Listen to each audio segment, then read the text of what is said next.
Tuesday, September 4, 2012. This is Mercedes Diesel Guy, and this is my 1993 Subaru Impreza. But it's not going to be mine for long. For those of you who have been following, you know that this was the car that my wife's been driving for the past 3 years.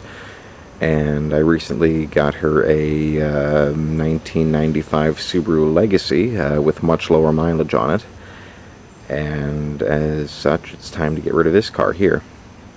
And the end result of all of this is I'm actually going to be taking the car to the junkyard today to junk it. And I want to discuss that decision. Obviously, as you can see, this car does not look that bad for a 1993. I mean, the biggest visual blemish, of course, is this this big dent here in the fender, which came with the car when I bought it 3 years ago.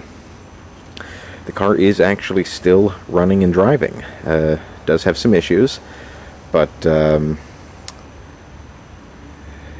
in my particular case, it actually makes a lot more sense to sell it to the junkyard, and I want to talk for a couple of minutes about that. Basically, the car has 326,000 miles on it. I bought it with 240,000. The guy I bought it from originally was selling it as a parts car. I don't think he realized that the car could be fairly easily revived. It had been sitting in his garage and or driveway for years. He had started working from home. The car had 240,000 miles on it at the time, so he ended up parking it, and it sat for 5 or 6 years. I was able to jump start it and drive it around his neighborhood.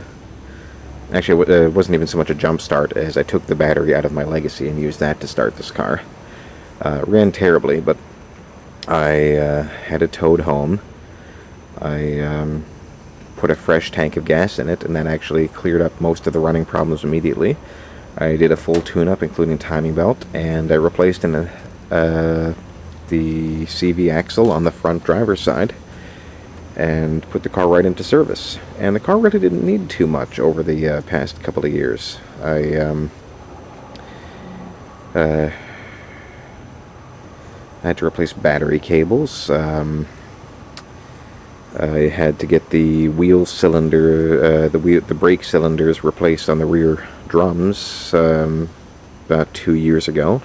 I was able to do one myself, but the other one was hopelessly stuck, so I took it to a shop. Let's see. Had a major blowout on those ancient tires and got 4 new tires. Other than that, mostly really just tune-up items. I did the timing belt again in June. I was hoping not to do it, but my wife had to drive the car on a long road trip, and I wanted some extra peace of mind, especially since the timing belt was far overdue at that time. So, the car's got a fresh timing belt, fresh ignition tune-up, replaced the CV axle on this side just a few months ago, because it was in really terrible shape. And right now, as you can see, the inspection ran out just a few days ago. The biggest problem with the car right at this moment is that the caliper on the right front here is sticking, and it's metal on metal. The pads are only about 6 months old, ground itself down to nothing. It's going metal on metal now. It's eating the rotor. So in order to fix this, I would need a rebuilt caliper, new rotors for the front, new pads for the front, and then even having fixed it, the car would still have 326,000 miles on it, and I doubt anybody would want to pay more than $500 or $600 on Craigslist for a car with that kind of mileage. I think possibly the transmission may be starting to slip. Not 100% certain on that. There's a little bit of a transmission leak. I know that because I have to add fluid every 4 to 6 weeks, which is a fairly recent phenomenon. But I think it's it's just from the old cooler lines going to the radiator, just rubber lines. But not something I really want to investigate, especially with a car of this mileage.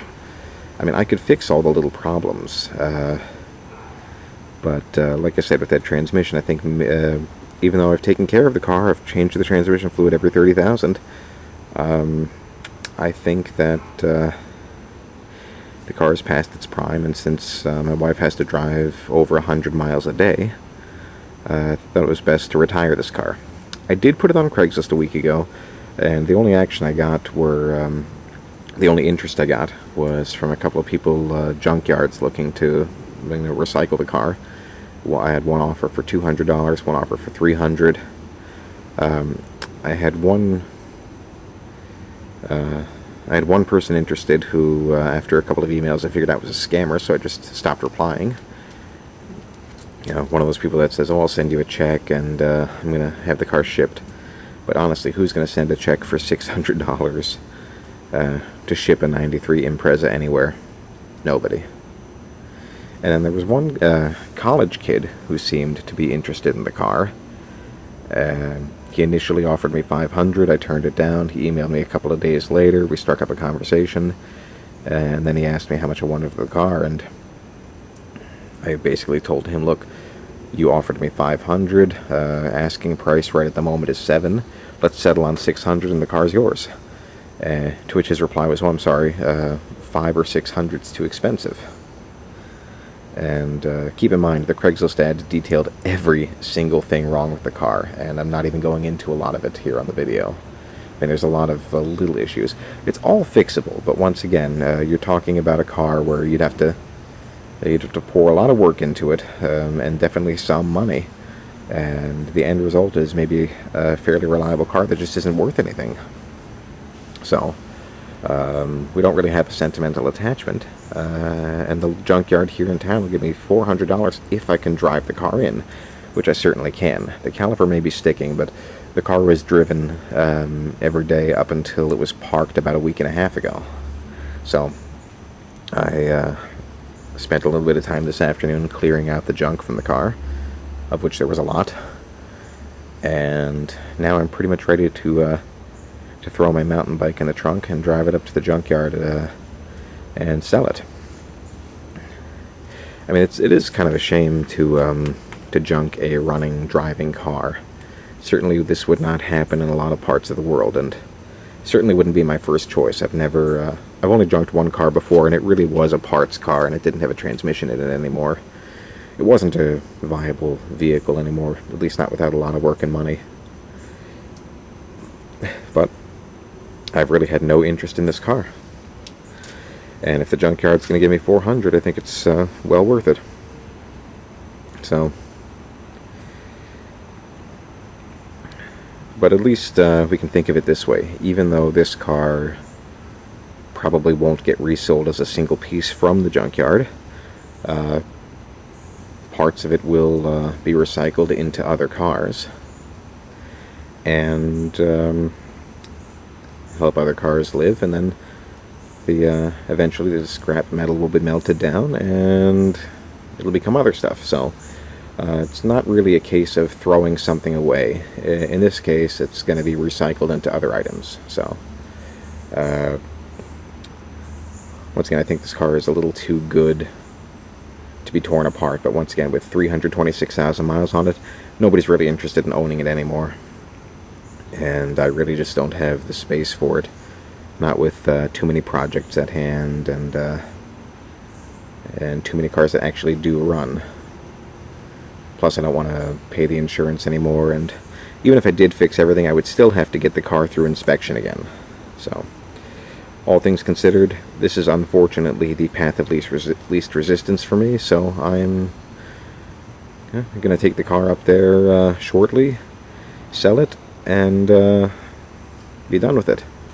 Overall, the car's been very good to us for the past 3 years. Hasn't needed much of anything other than, expected maintenance items in 3 years.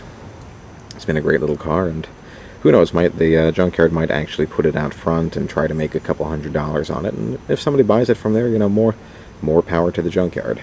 They're going to be the ones marketing it and handling the sale. I won't have to do that. So, this is Mercedes Diesel Guy, and this is me signing off for today. And this is the last you're going to see of the 1993 Subaru Legacy. Just going to give you one last quick walk around, and I'm going to show you the interior and everything, and maybe even start it up and show you how it runs.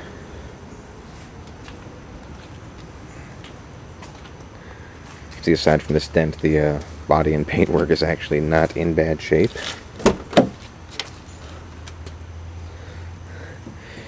Interior's in really good shape for a car of almost 20 years and over 300,000 miles.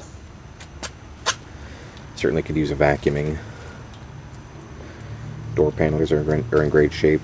All the power windows work. Air conditioner does not work, but never worked while we've owned the car.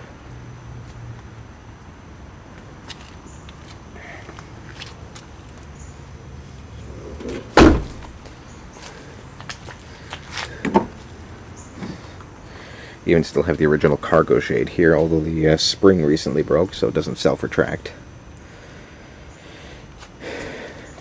Certainly could use a vacuuming here.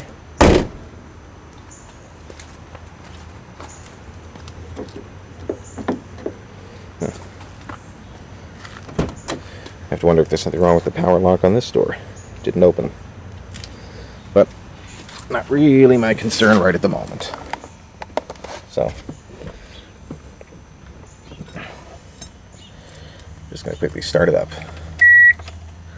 Maybe even pop the hood.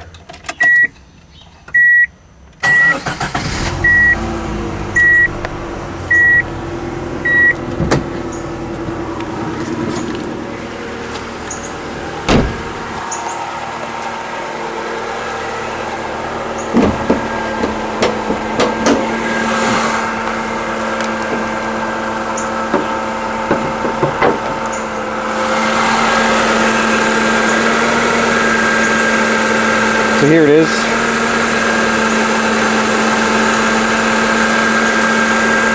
Kind of unfortunate. I mean, the battery's still good. The alternator's only a month old. Here it's running really nice. Still warming up, obviously.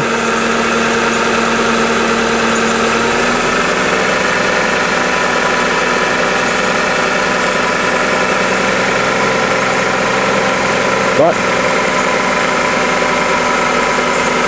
these parts will go to keep other cars alive. So, this is Mercedes Diesel Guy, and thanks for watching.